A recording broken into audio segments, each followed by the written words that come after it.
جذبات کو قسطوں میں تقسیم کریں، کیونکہ جب آپ کثرت سے نچھاور کرتے ہیں تو لوگ اکتا جاتے ہیں۔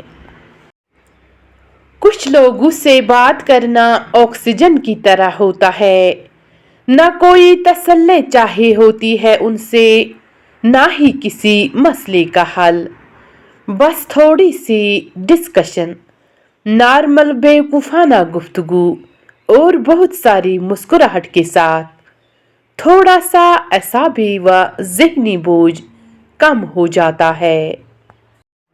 رشتے ایسے ہونے چاہیے کہ جن پر ناز ہو، کل جتنا بھروسہ تھا آج بھی اتنا ہو۔